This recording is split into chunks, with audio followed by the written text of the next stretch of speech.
Joining me from Washington are Ivan Eland, a senior fellow and director of the Center on Peace and Liberty at the Independent Institute.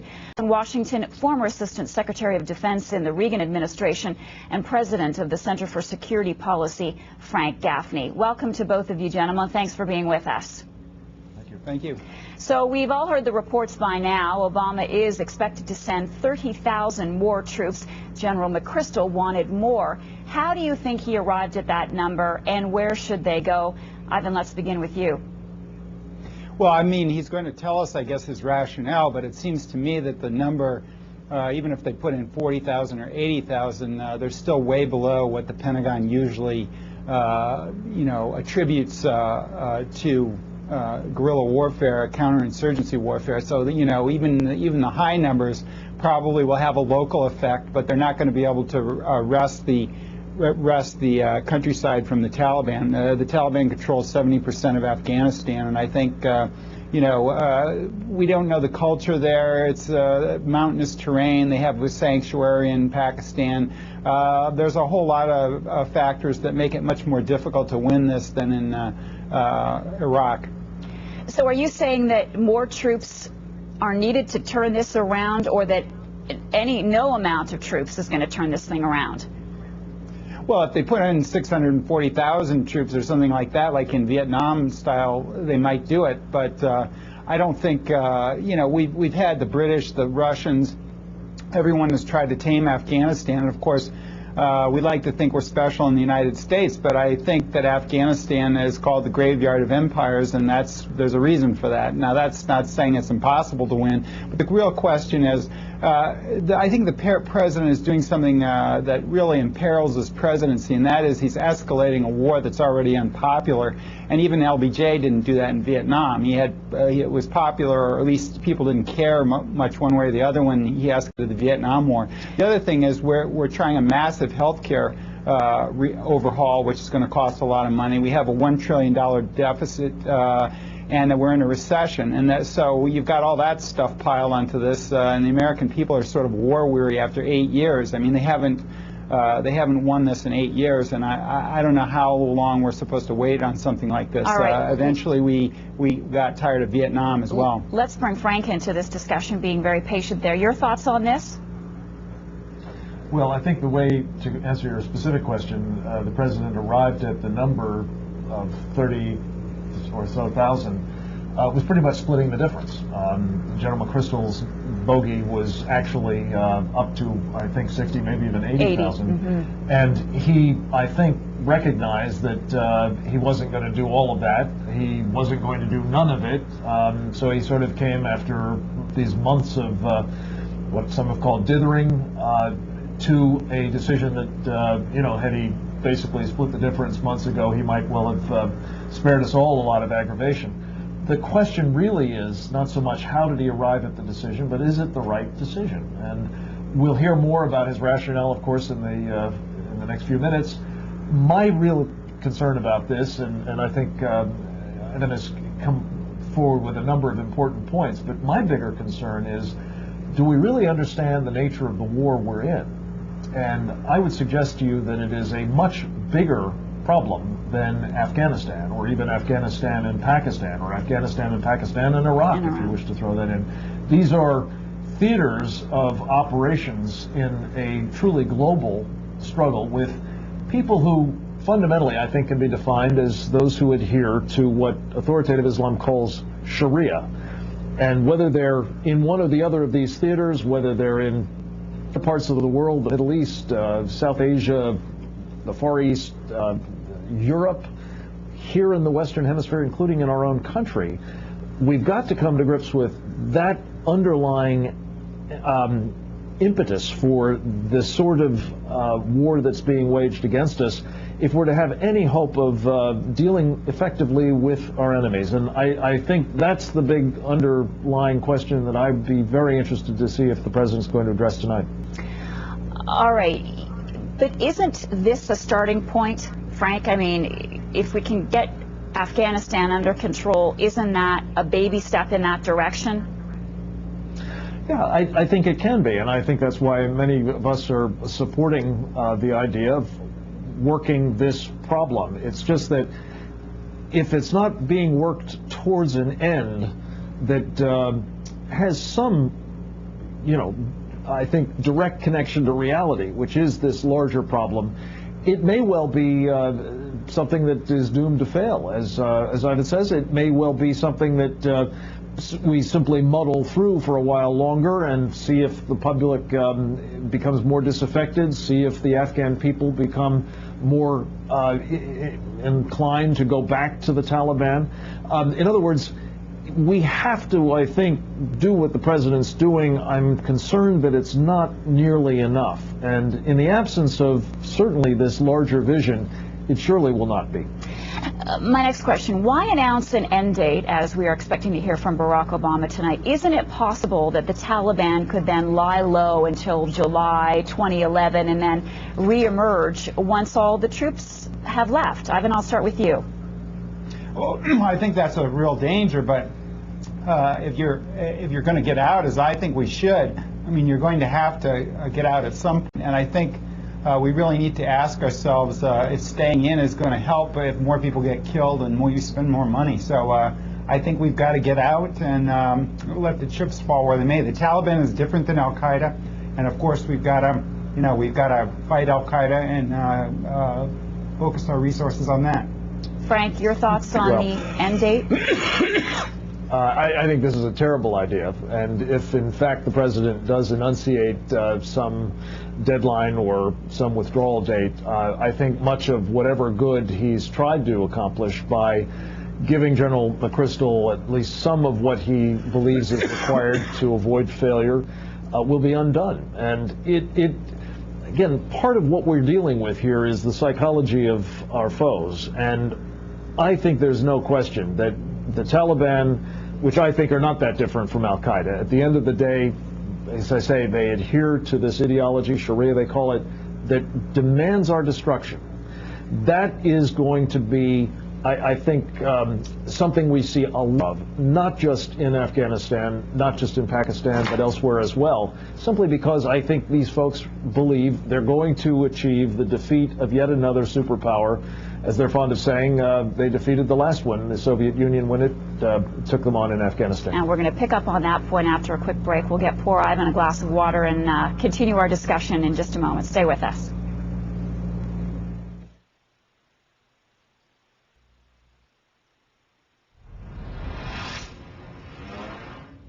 We are about 5 minutes away from hearing Barack Obama's address tonight. He's going to be speaking to the world about the plan moving forward for Afghanistan. We're going to continue our discussion out of Washington right now with Frank Gaffney and Ivan Eland. Frank, before the break, you mentioned the Soviet occupation. Back in 1985, there was that new Soviet general by the name of Mikhail Gorbachev. He became impatient with the conflict, raised the number of troops to that year, and still the Soviets lost. What do you think is going to be different this time with more American troops and more NATO troops?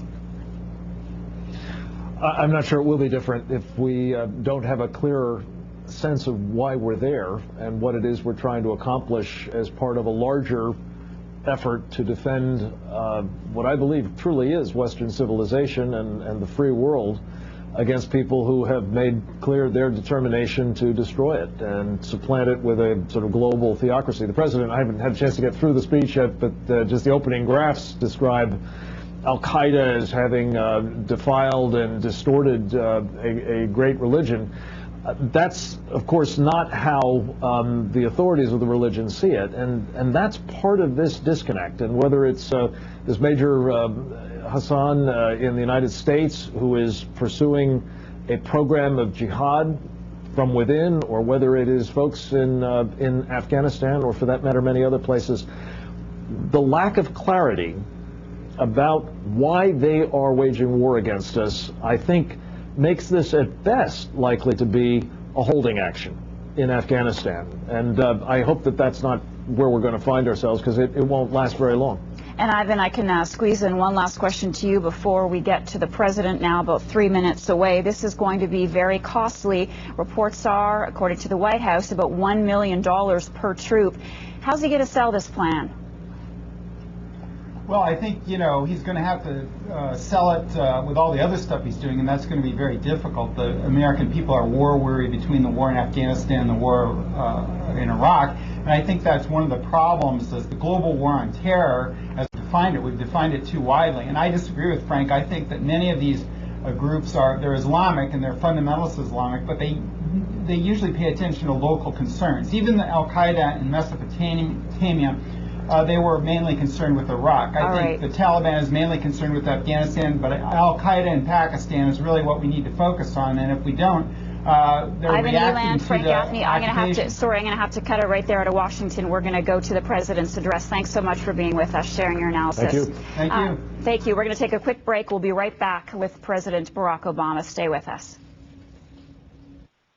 Watching Obama's speech from Washington with us, Ivan Eland, a senior fellow and director of the Center on Peace and Liberty at the Independent Institute, and former Assistant Secretary of Defense in the Ronald Reagan administration and president of the Center for Security Policy, Frank Gaffney. Gentlemen, let's recap what we just heard. Can I begin with reaction from you, Frank? What stuck out in your mind? Did he make a convincing argument as to why this war is necessary? I think he did make a fairly convincing argument as to why the war is necessary. I'm afraid it was undercut somewhat by both, I think, the middling position that he took in terms of the number of forces that are going to be deployed to help fight it, and the timeline that he established for beginning to withdraw those forces, and that much larger point that I was making before the speech, namely sort of casting this as a, as he put it, struggle against violent extremism, I think simply does not comport with what we're actually involved in here, let alone give the public the reason why this fight must be fought not only in Afghanistan, but indeed elsewhere around the world as well. Ivan, highlights for you. What stuck out in your mind?